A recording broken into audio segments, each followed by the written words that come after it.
Chapter 2.2 Lanterns in the Mountain Air. The mountains loomed like jagged sentinels in the fading light, their peaks dusted with the last glimmers of sunset. A cool breeze swept down the stone faces, carrying with it the faintest hints of woodsmoke, roasted apples and distant laughter. For the weary adventuring party that trudged along the uneven road, the sound was as alien as a songbird in a battlefield. They had been ambushed and harried more times than they could count since fleeing Belwick's gates, and caution clung to their group like a second skin.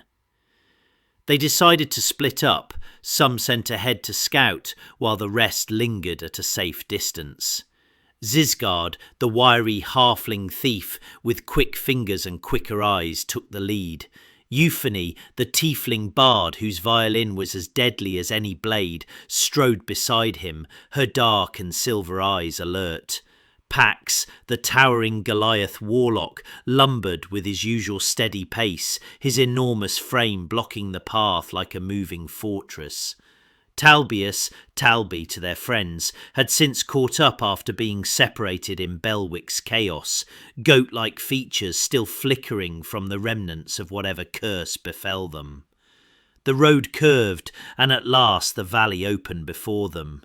There, nestled against the rising slopes, was Amberwick, the last town before the treacherous climb into Goldhaven. Amberwick was alive. Paper lanterns floated lazily in the mountain air, their pale orange glow soft against the encroaching dusk. The breeze carried them upward in erratic dances, like fireflies caught in an invisible current.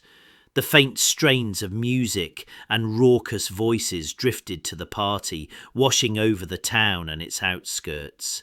A festival was in full swing. "Festival of Lights," Zizgard muttered, squinting at a painted wooden sign tacked haphazardly to a crooked post. "Special this year, a travelling menagerie of performers." Euphony's lips curled into a smile. "A festival?" Pax's rumble was sceptical. "Or a trap?" Talbius tilted their head. "Or tasty food?" The sound of merriment grew louder as they drew nearer. Great wagons and tents sprawled outside the town, their garish colours muted in the waning light, but no less impressive. The tents were immense, striped in crimson and gold, like enormous sleeping beasts. Shadows moved within, and the metallic clatter of tools and voices calling over one another betrayed the energy within the camp. They entered Amberwick cautiously. It was late afternoon now, the sun dipping below the craggy horizon. The cobbled streets were choked with townsfolk. Children darted past with painted masks on their faces, clutching sticks crowned with fluttering ribbons. Merchants hawked candied nuts and bright scarves. Overhead, lanterns bobbed on thin strings stretched across the streets. But even amidst the revelry, tension curled like smoke. A shout cut across the din. "You there!" The party froze as a robed priest and his armoured guards blocked their way. The priest was a wiry man with sunken eyes and a voice that cracked with indignation. "This menagerie! This velvet reverie!" He spat the words like venom. "They bring corruption and madness to this town. I warned the mayor, but does he listen? No! Now, look!" His eyes darted past the party, scanning the road as though expecting reinforcements, but the road was empty. Disappointment flickered over his face, twisting into frustration. With a huff, he spun on his heel and stormed back into town, his guards trailing after him. The adventurers exchanged glances, but said nothing. Better to keep moving. They followed the throng of townsfolk, forming a long line outside a roped-off entrance. A burly man in a patched leather vest and a vulpine fox mask presided over the gate, arms crossed over his chest. "1 gold, 1 entry," he barked. "Take a mask. Boss's orders. Everyone wears a mask, even employees." He muttered the last bit under his breath, clearly irked. The party watched as, one by one, the townsfolk paid their gold pieces, plucked masks from a table, and entered the velvet reverie. The masks ranged from intricate brass visages to simple leather animal faces. Ahead of Pax, a man clutched at his threadbare tunic and wailed, "I don't have a gold piece to enter. Please, there must be some way." Pax knelt, his massive hand fishing into his coin purse. "Here." The man's eyes widened as the Goliath pressed a gold coin into his palm. Thank you, kind sir, thank you." The man didn't enter the festivities, though. He bolted back toward town, clutching the coin tightly. Pax's brow furrowed. Strange. He didn't even enter. Another good dead that goes wanting. He stepped forward. "1 gold is far too much." "You're right," the guard said with a sly grin. 5 silver for my trouble." Pax grumbled, but handed over the coins. "Mask?" Pax's massive fingers selected a serpent mask, dark green, embossed with curling bronze fangs. Euphony followed, paid her gold, and chose a clockwork mask of burnished brass. Tiny gears ticked faintly within, as though measuring time in secret. Zisgard paid next, eyeing the overflowing gold bucket with longing, but deciding it was too soon for thievery. He selected a rough leather boar's mask with protruding tusks. Last came Talbius. After a moment of failed bartering, involving leftover spaghetti found in their pack, courteously of Varabina and the Howling Grub Tavern, which the guard rejected with disgust, he paid and chose a tomato mask, large, red, and astonishingly lifelike. "Welcome to the velvet reverie," the guard intoned as the party passed. The moment they crossed the rope, the world shifted. The sounds of the town faded, replaced by a symphony of smells and colours. Silk banners flapped lazily in the air. The laughter of performers and the clinking of strange contraptions mixed with the aroma of candied fruits and roasted meats. Anton Lycanite, a half-orc artificer, had been with the Velvet Reverie for years. His booth, Anton's Emporium, housed an array of whirring trinkets and puzzles that promised prizes to the clever. Tonight, however, his business was slow. Behind his mask, a split face of comedy and tragedy, bells tinkling from its horns, Anton watched the newcomers. There was something about them.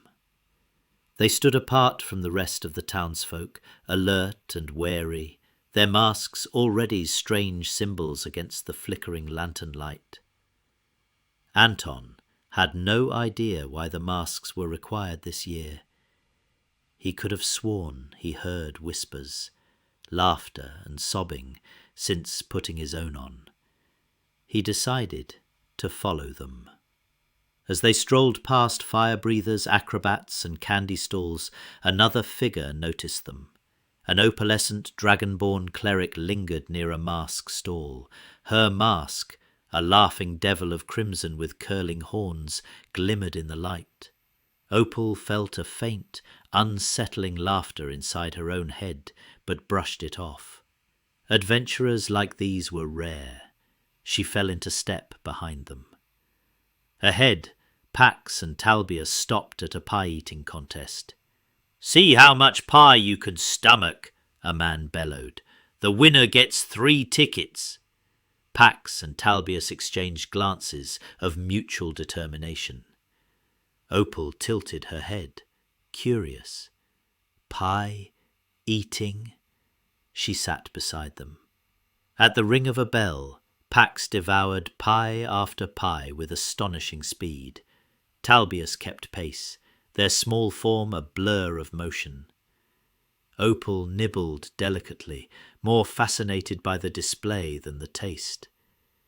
When at last Pax slammed his hands down, victorious, he was awarded 3 tickets and a stomachache that would linger the night. Talbius waddled back to the group, clutching their belly. Opal followed, now thoroughly intrigued by these strangers. Nearby, Euphony heard violins dueling. She approached a booth where a man in a butterfly mask struggled to keep up with a raven-masked woman. The butterfly man faltered and left the stage. The raven woman smirked at Euphony. "Think you have what it takes, little one?" The tiefling's fingers curled around her own violin. The challenge was on. Euphony lifted her bow to her violin, the polished wood catching lantern light. The crowd leaned in, eager for the coming duel. The first notes leapt from her strings like coiled serpents, dancing in tempo with the raven-masked woman's own melody. It was a duel not of music, but of hearts, fingers flying faster and faster as the music grew heated. Zisgard's foot began tapping of its own accord. Sweat beaded the raven woman's brow. Her eyes flicked nervously toward another figure, a woman in a harlequin mask, muttering under her breath. The air pulsed with unseen energy. Suddenly, Euphony's hands felt like anvils. Her bow faltered as the raven-masked violinist smirked. Pax, staggering from his recent pie victory and clutching his stomach, lurched forward.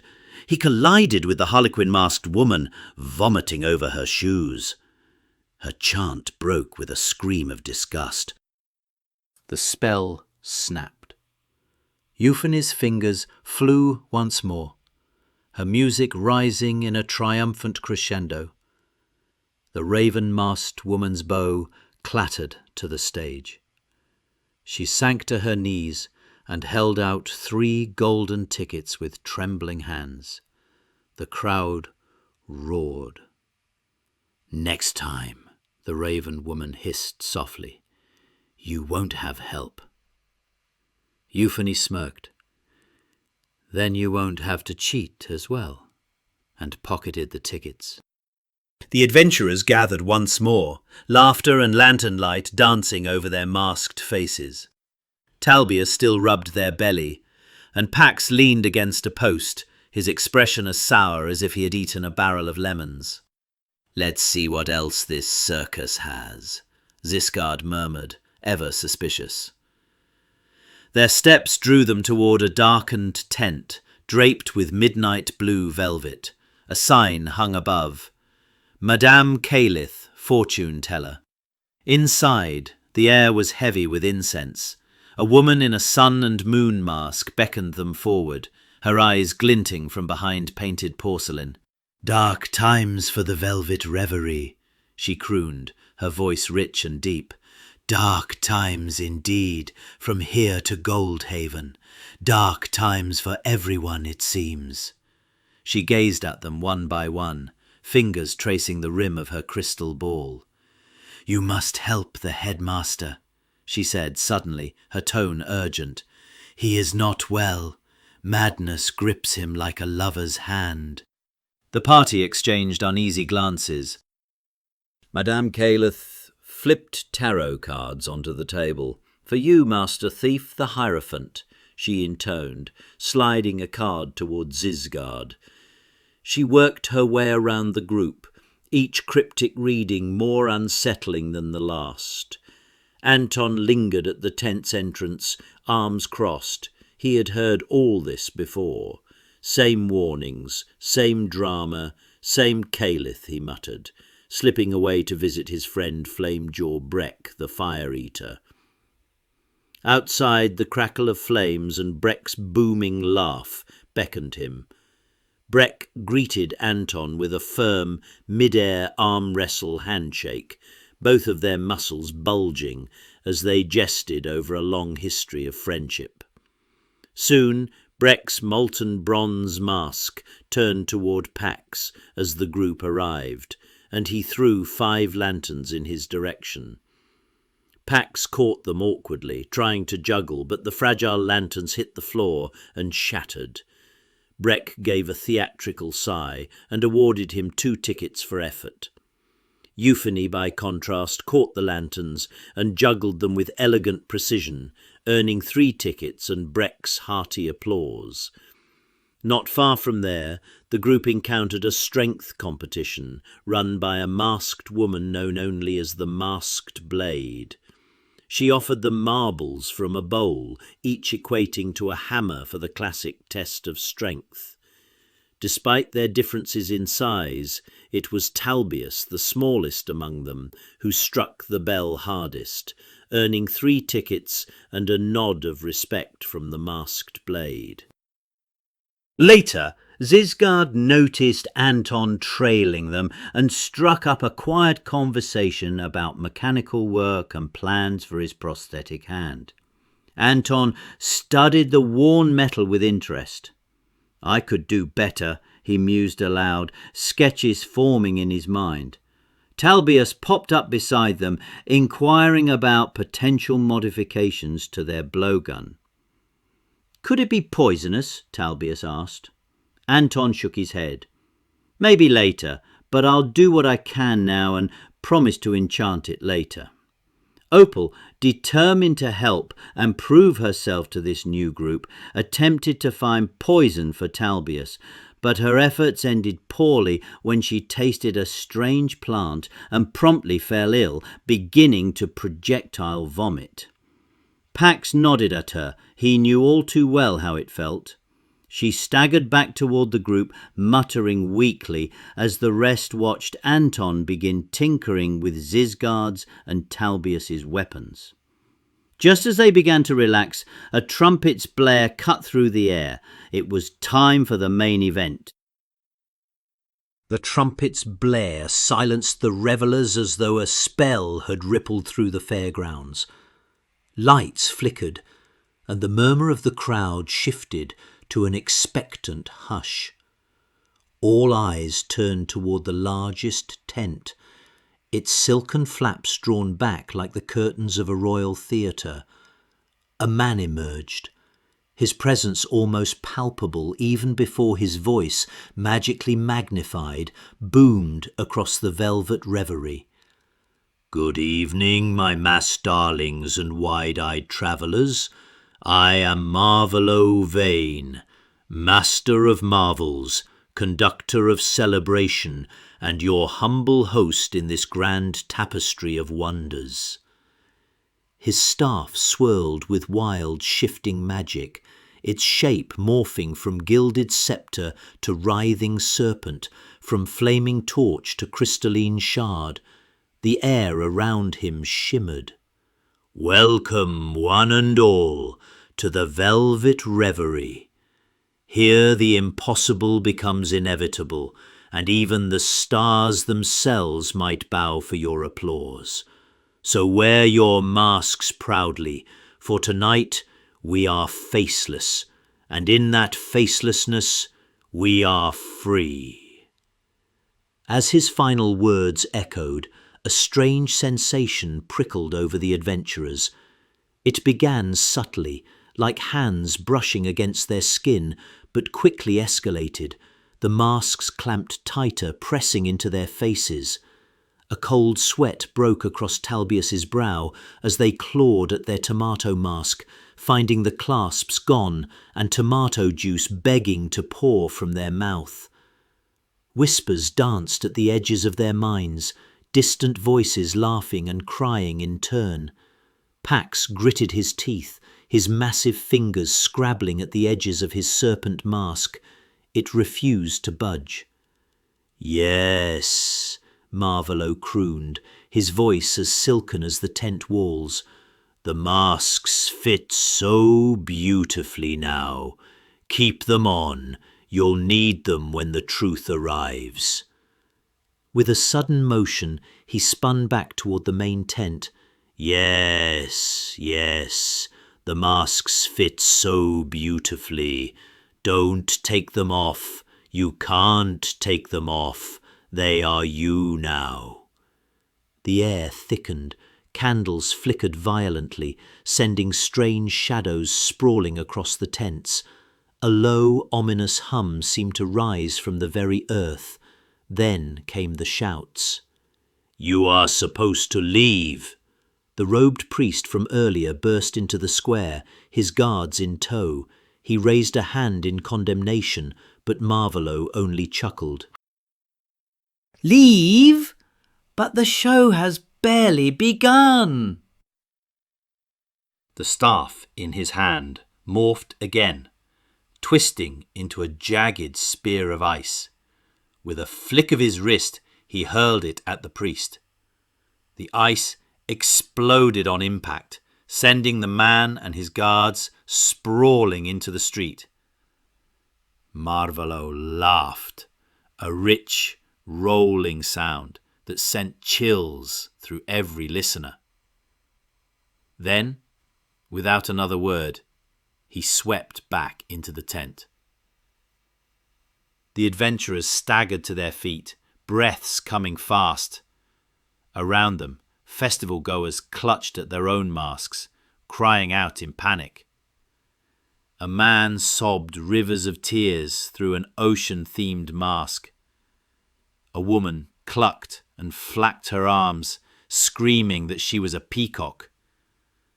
Another man cackled as he snapped his fingers repeatedly, a small candle flaring and extinguishing in tandem.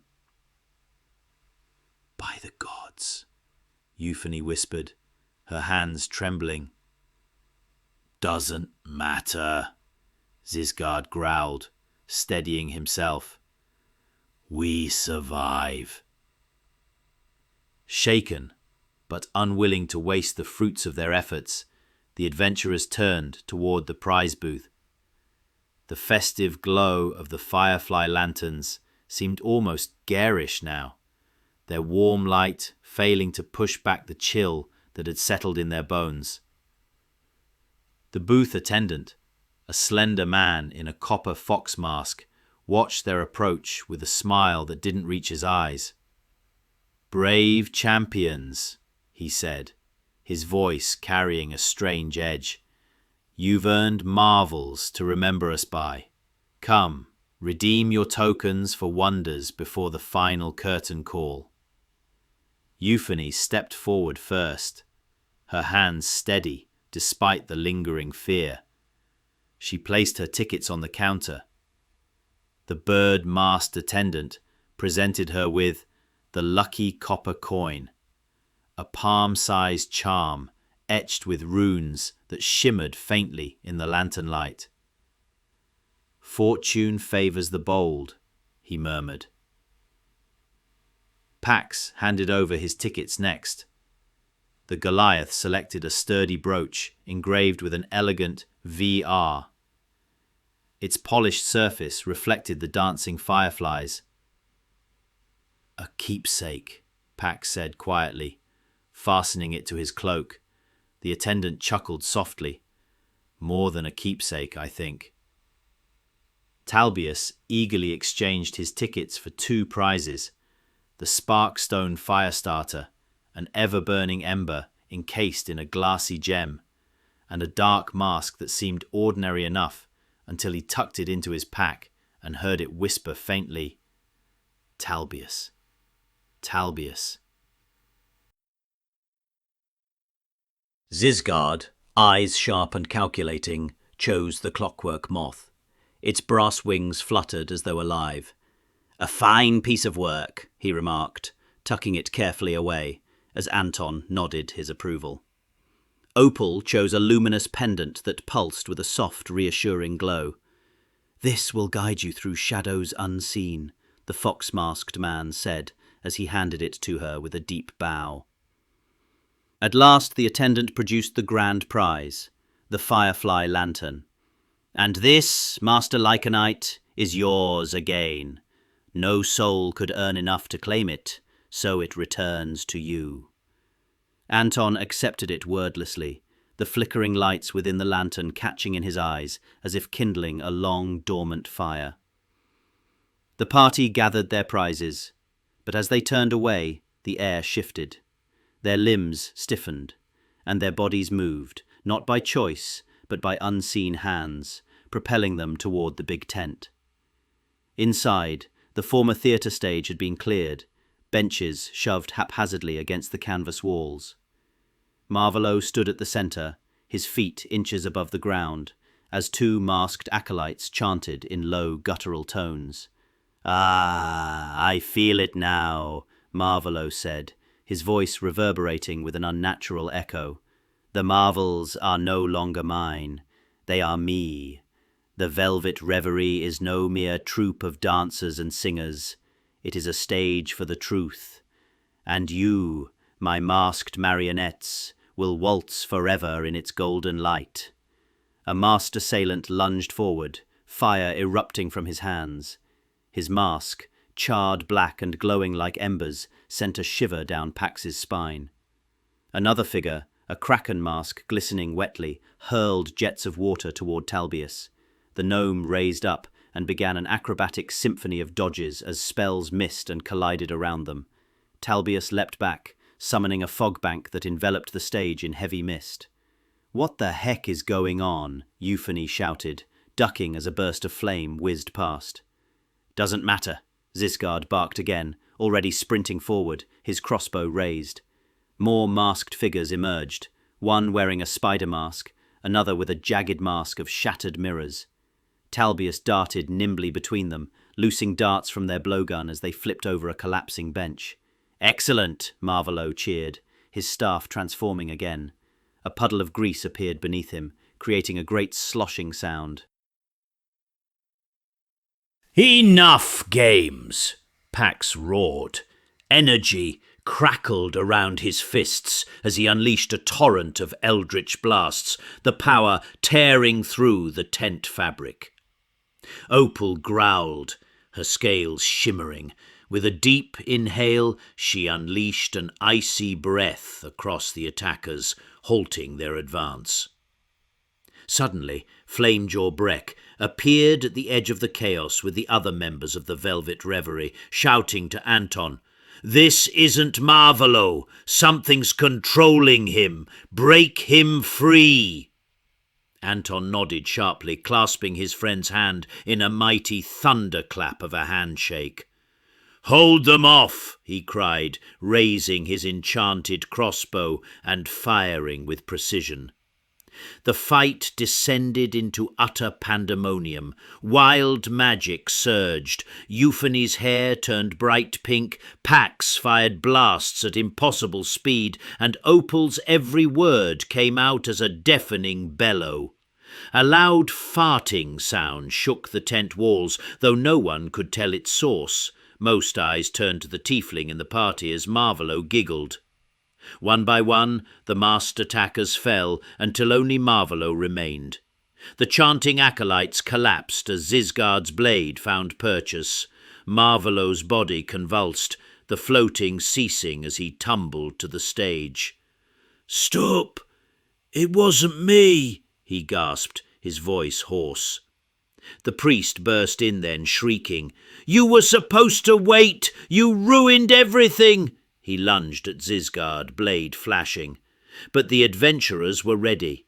Pax, seeing his chance to end the fight, hurled an eldritch blast. Maybe it was due to the amount of berry pie in his stomach, but it backfired and sent him sprawling unconscious. Opal charged, her mace glowing with divine light. Talbius darted in, their blowgun hissing. Euphony summoned haunting notes that made the priest's movements sluggish. Zisgard struck true. His blade found the priest's chest, and Opal's mace followed, crushing his skull into the floor. Silence fell.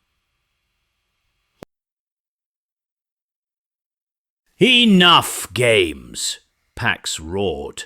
Energy crackled around his fists as he unleashed a torrent of eldritch blasts, the power tearing through the tent fabric. Opal growled, her scales shimmering. With a deep inhale, she unleashed an icy breath across the attackers, halting their advance. Suddenly, Flamejaw Breck appeared at the edge of the chaos with the other members of the Velvet Reverie, shouting to Anton, "This isn't Marvolo! Something's controlling him! Break him free!" Anton nodded sharply, clasping his friend's hand in a mighty thunderclap of a handshake. "Hold them off!" he cried, raising his enchanted crossbow and firing with precision. The fight descended into utter pandemonium. Wild magic surged. Euphony's hair turned bright pink. Pax fired blasts at impossible speed, and Opal's every word came out as a deafening bellow. A loud farting sound shook the tent walls, though no one could tell its source. Most eyes turned to the tiefling in the party as Marvolo giggled. One by one, the masked attackers fell until only Marvolo remained. The chanting acolytes collapsed as Zizgard's blade found purchase. Marvolo's body convulsed, the floating ceasing as he tumbled to the stage. "Stop! It wasn't me!" he gasped, his voice hoarse. The priest burst in then, shrieking, "You were supposed to wait! You ruined everything!" He lunged at Zizgard, blade flashing. But the adventurers were ready. Pax, seeing his chance to end the fight, hurled an eldritch blast. Maybe it was due to the amount of berry pie in his stomach, but it backfired and sent him sprawling unconscious. Opal charged, her mace glowing with divine light. Talbius darted in, their blowgun hissing. Euphony summoned haunting notes that made the priest's movements sluggish. Zizgard struck true. His blade found the priest's chest, and Opal's mace followed, crushing his skull into the floor. Silence fell. The tent was still, save for the faint crackle of torn canvas and the shallow, uneven breaths of the survivors. The battle's aftermath hung thick in the air. Like smoke after a fire, it clung to the skin, heavy and bitter. Marvolo lay crumpled at the edge of the stage, his once grand robes now tattered and scorched. The staff that had shifted endlessly between forms now lay inert beside him, nothing more than gnarled wood. The adventurers gathered cautiously, masks still clamped to their faces as if welded there. Pax knelt beside Marvolo, his broad shoulders heaving, his massive hands clutching at the serpent mask. It had not loosened its grip, and though his fingers dug and pulled, it refused to come free. His breaths turned ragged, the muscles in his arms taut as bowstrings. I met someone," Marvolo whispered hoarsely, his glassy eyes unfocused. "In Belwick. A man, or something that seemed like a man. Darkness. It followed him, and then—" His voice cracked, the memory failing him entirely. Euphony crouched low, her fingers brushing a stray string of her violin, now coated in a fine layer of ash. "He's been used," she murmured, "twisted. This wasn't his doing alone." Zizgard stood a few paces away, his hands still stained from his earlier kill. His mind replayed the moment his blades had struck the priest down. There, beneath the priest's blood-stained robes, he had felt the unmistakable outline of a golden medallion, its edges smooth and warm, even through the fabric. A chill crept up his spine. It was a medallion he knew all too well, but now wasn't the time to voice it. The faintest sound broke Euphony's thought. A voice, almost imperceptible at first, whispering from nowhere. Talbius stiffened. Talbius. Talbius. The dark mask in his pack vibrated softly, whispering his name over and over, the cadence sickly sweet. He reached for it, but Zisgard caught his wrist. "Leave it for now," he said sharply. "You don't know what it'll do." The faint glow of dawn began to seep into the tent, the golden light catching on torn silks and broken benches. One by one, the masks began to crumble, breaking apart in flakes that drifted to the floor. "I knew you could do it, Anton," Breck said to his friend. "We did, but it's time I left, Breck," Anton said, his voice soft but certain. "These people, they're caught up in something bigger than any carnival." Breck's head bobbed slightly in a solemn nod. "Watch your back, brother." Opal stepped forward then, her opalescent scales catching the early light. "I'll come too. I can feel it. Something's waiting for us ahead and I can't ignore it." The members of the Velvet Reverie, some wounded, some weeping, stood at a respectful distance, watching as the adventurers gathered their scattered belongings. There was no celebration, no applause, only the hush of survivors clinging to the faint hope that the nightmare was truly over.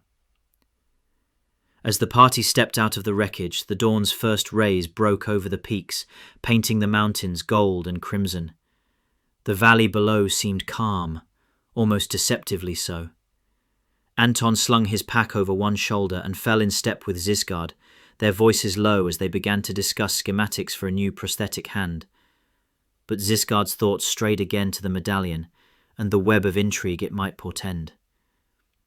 Euphony and Opal brought up the rear, their heads bent together as they spoke of magic and music, of songs yet to be written. Talbius lingered for a moment, their hand on their pack where the cursed mask still whispered faintly. "Talbius, Talbius,